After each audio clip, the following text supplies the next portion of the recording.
और चलिए एक और बड़ी खबर इस वक्त की आपको हम यहां पर बता रहे हैं। यूपी के बरेली में कांग्रेस के मैराथन में भगदड़ की खबर आई है। मैराथन में शामिल कई बच्चे इस वक्त घायल हुए हैं। बड़ी खबर इस वक्त की आपको बता रहे हैं। यूपी के बरेली में भगदड़ की खबर आई है और इसमें बताया जा रहा है कि कई बच्चे घायल हुए हैं। कोविड प्रोटोकॉल के खिलाफ यहां पर मैराथन हो रहा था और यहां अभी तक जो खबर आ रही है उसके तहत कई बच्चे इस भगदड़ में घायल हुए हैं। कोविड प्रोटोकॉल्स के खिलाफ मैराथन आयोजित कराया गया था जिसमें कई बच्चे शिरकत कर रहे थे और ये देखिए, ये वो तस्वीरें हम आपको यहां पर दिखा रहे हैं और देखिए कि कोविड प्रोटोकॉल के खिलाफ ही मैराथन हो रहा है। एक तरफ कोविड बढ़ रहा है और दूसरी तरफ बच्चों की इतनी भीड़, क्या ये जायज है? ये देखिए एक्सक्लूसिव तस्वीरें टाइम्स नाउ भारत पर इस वक्त आप देख रहे हैं और कई बच्चे यहां पर भगदड़ में घायल हो गए हैं। टेलीविजन स्क्रीन पर आप देख सकते हैं कुछ बच्चे ऐसे हैं जो मास्क भी नहीं लगाए हुए हैं और ऐसे में प्रशासन कहां था, यह सवाल यहां पर जरूर उठता है क्योंकि कोविड तेजी के साथ बढ़ रहा है। हर राज्य में कोविड बढ़ रहा है और ऐसे में इतनी भारी भीड़ बच्चों की, और आप देखेंगे कई बच्चे ऐसे हैं जो यहां पर मास्क नहीं लगाए हैं। आदर्श हमारे सहयोगी हमारे साथ जुड़े। आदर्श, कोविड के मामले बढ़ रहे हैं और बच्चों की इतनी भीड़ बिना मास्क लगाए कैसे? बिल्कुल, कोविड के मामले बढ़ रहे हैं और निश्चित तौर पर सभी राज्य सरकारें जो हैं वो खासतौर पर बच्चों का ख्याल रख रही हैं। कई राज्य सरकारों ने तो स्कूल और कॉलेजेस बंद कर दिए हैं अपने, और अगर हम कांग्रेस के ही शासित राज्य की बात करें झारखंड की, वहां पर स्कूल और कॉलेजेस को पूरी तरीके से बंद कर दिया गया है और उसके बाद भी इतनी बड़ी संख्या में दूसरे राज्य में जहां पर उनकी सरकार नहीं है वहां पर इस तरीके से मैराथन दौड़ आयोजित की गई। ना कोई सोशल डिस्टेंसिंग, ना कोई मास्क या कोरोना का प्रोटोकॉल, और इसके साथ ही साथ भीड़ इतनी ज्यादा बढ़ गई कि भगदड़ जैसे हालात मच गए। निश्चित तौर पर कांग्रेस के बड़े नेताओं को इस बारे में सोचना भी चाहिए और वहां की जो कांग्रेस के नेता और पूर्व मेयर सुप्रिया एरन है, उनसे जब कुछ लोगों ने इनसे इस बारे में पूछा तो उन्होंने बेहद ही बेतुका बयान दिया और उन्होंने कहा कि जब वैष्णो देवी मंदिर में भगदड़ मच सकती है तो यहाँ क्यों नहीं, यहाँ क्या अलग है। तो इस तरीके के बयान भी कांग्रेस नेताओं के सामने आ रहे हैं और माना जा रहा है कि पूरी घटना जो हुई है वो सिर्फ और सिर्फ बेकाबू भीड़ की वजह से हुई है, क्योंकि कांग्रेस की तरफ से कई ऐसे इनाम की भी घोषणा की गई है, जैसे स्कूटी हो, मोबाइल हो, ऐसे तमाम इनाम की भी घोषणा की गई है जीतने वालों को लेकर, और उसको लेकर भी जो बच्चियां हैं वो खासी बड़ी संख्या में वहां पर आ रही हैं और इसी वजह से माहौल इतना ज्यादा खराब हो गया, भीड़ इतनी ज्यादा बढ़ गई कि वहां पर भगदड़ मच गई और कुछ बच्चों के घायल होने की भी सूचना है। इस तरह से बेतुके बयान यहां पर दिए जाते हैं और उसके बाद ये तस्वीरें गवाह हैं जो बताती हैं कि कितनी बड़ी लापरवाही। राजनीति के चक्कर में आप बच्चों की जान के साथ खिलवाड़ नहीं कर सकते हैं। क्या यहां पर नेता ये बात समझ नहीं पा रहे हैं? क्यों आखिर इन बच्चों की जान के साथ खिलवाड़ किया गया, क्यों इनको खतरे में डाला गया? और आदर्श, सबसे बड़ी बात ये कि जब कोविड बढ़ रहा है तो ये यहां पर मौजूद कैसे हैं? क्या इसकी जिम्मेदारी तय होगी?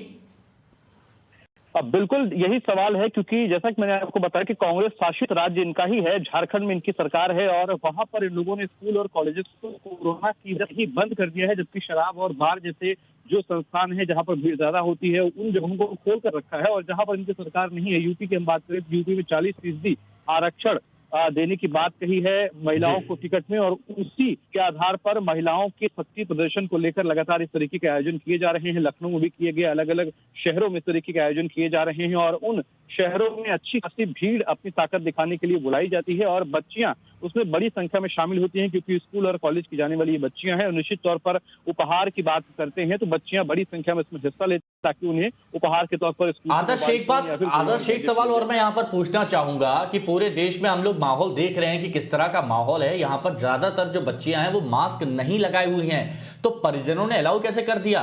क्या परिजन इस बात पर गंभीर नहीं थे? देखिए, बिल्कुल, अगर हम इसी तरीके से समझें कि चूंकि यूपी बड़ा राज्य है और ऐसे में सभी राजनेता अपनी अपनी शक्तियों का प्रदर्शन कर रहे हैं और इसी में कांग्रेस जो है वो महिलाओं और बच्चियों को बुला रही है। ऐसे में जैसा कि मैंने आपको बताया कि उपहार के लालच होती है, जितने आदर्श कुछ रिएक्शंस आ रहे हैं, जरा वो सुन लेते हैं इस घटना पर। बताएं। तीर्थ यात्रा के लिए लोग वैष्णो देवी गए थे, वहाँ क्या हुआ उसको आप क्या कहेंगे? ये इंसानी फितरत होती है कि हम आगे बढ़ते हैं, पहले हम आगे बढ़ें। यहाँ तो ये छोटी बच्चियाँ हैं, अभी स्कूल में पढ़ ही रही हैं, तो थोड़ा बहुत भागदौड़ हो गई। आप लोगों से मेरी गुजारिश है, क्योंकि मैं खुद मीडिया से हूँ, मेरी अपने मीडिया के भाइयों से गुजारिश है, प्लीज़ अगर किसी के साथ कोई किसी को ऐसा बुरा लग गया हो तो मैं सब अपने कांग्रेस की तरफ से माफी मांगना चाहती हूँ। कुछ नहीं ऐसा है, आप लोग सब हमारे भाई हैं और मैं जानती हूँ अंदर ही अंदर आप सब कांग्रेसी हैं, मैं ये भी जानती हूँ क्योंकि मैं रही हूँ, मैं बात करती हूँ दिल्ली में, सारा मीडिया चाहता है कांग्रेस वापस आए, कैसे आए यही सब सोच रहे हैं। तो आप लोग उसका कारण भी एक चीज मैं बता दूं, आपकी बीच के लोगों ने अभद्रता की, अभी मीडिया से हाथापाई तक की नौबत आ गई थी। नहीं किसी ने हाथापाई वो देखिए वही बात जैसे बहन जी ने कहा कि हर तरह के लोग हर जगह घुस जाते हैं, मैं तो ये भी कहूंगी ये कोई साजिश भी हो सकती है। कौन था क्या था, किसी का चेहरा देखा आपने? हम में से बीच में नहीं होगा वो, ये प्लांटेड लोग हैं और कांग्रेस का इतना बढ़ता वो देखकर जनाधार, क्या पता कौन बीच में आ गया। तो आप मैं उनकी तरफ से भी आपसे माफी मांगू। बिल्कुल बिल्कुल।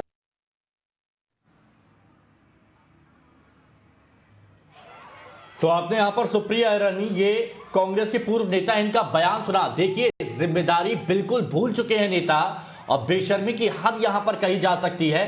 साजिश भी बता रही हैं ये, और ये भी कह रही है जब वैष्णो देवी में भगदड़ होती है तब कोई बात नहीं है, हर कोई आगे निकलना चाहता है और इसीलिए ये बच्चियां भी आगे निकलना चाह रही थी। ये सुप्रिया ईरानी जो कांग्रेस नेता हैं वो ऐसा बेतुका बयान यहां पर दे रही हैं, वैष्णो देवी से तुलना कर रही हैं और इसके साथ ही ये भी कह रही हैं कि मैं भी मीडिया से हूं, थोड़ा बहुत हो जाता है, इसका मुद्दा नहीं बनाना चाहिए। आप देखिए इतनी भारी भीड़ बरेली में, वो भी तब जब कोविड के मामले एक बार फिर से पीक पर पहुंच रहे हैं। गैर जिम्मेदाराना बयान तो आप देते हैं, आप राजनीति तो चमकाते हैं, लेकिन कम से कम बच्चों की जिंदगी के साथ खिलवाड़ तो ना कीजिए। यहां जमकर सियासत राजनीति भी होती है। छोटी छोटी बच्चियां हैं और ये बच्चियां दब रही हैं, कई बच्चियां घायल भी हुई हैं। आप वैष्णो देवी में देख चुके हैं कि भगदड़ की वजह से कितने लोगों की जान गई, और आप यहां पर इन लोगों की जिंदगी के साथ खिलवाड़ करते हैं और उसके बाद भगदड़ की तुलना आप वैष्णो देवी की घटना से कर देती हैं। के साथ ही ये भी कहते हैं कि इसका साजिश भी हो सकती है कि कुछ बाहर के लोग इसमें शामिल होके इस साजिश बना सकते हैं। ये बेतुका जो बयान यहां पर दिया गया है, एक बार फिर से सुनिए और समझिए कि किस हद तक आज हमारे नेता गिर गए हैं। के लिए लोग वैष्णो देवी गए थे, हाँ बताएं वहाँ क्या हुआ, उसको आप क्या कहेंगे? ये इंसानी फितरत होती है कि हम आगे बढ़ जाएं, पहले हम आगे बढ़ें। यहाँ तो ये छोटी बच्चियां हैं, अभी स्कूल में पढ़ी रही हैं, तो थोड़ा बहुत भागदौड़ हो गई। आप लोगों से मेरी गुजारिश है, क्योंकि मैं खुद मीडिया से हूँ, मेरी अपने मीडिया के भाइयों से गुजारिश है, प्लीज अगर किसी के साथ कोई किसी को ऐसा बुरा लग गया हो तो मैं सब अपने कांग्रेस की तरफ से माफी मांगना चाहती हूँ। कुछ नहीं ऐसा है, आप लोग सब हमारे भाई हैं और मैं जानती हूँ अंदर ही अंदर आप सब कांग्रेसी हैं, मैं ये भी जानती हूँ क्योंकि मैं रही हूँ, मैं बात करती हूँ दिल्ली में, सारा मीडिया चाहता है कांग्रेस वापस आए, कैसे आए यही सब सोच रहे हैं। तो आप लोग उसका कारण भी एक चीज मैं बता दूं, आपकी बीच के लोगों ने अभद्रता की, अभी मीडिया से हाथापाई तक की नौबत आ गई थी। नहीं किसी हाथापाई वो देखिए वही बात जैसे बहन जी ने कहा कि हर तरह के लोग हर जगह घुस जाते हैं, मैं तो ये भी कहूंगी ये कोई साजिश भी हो सकती है।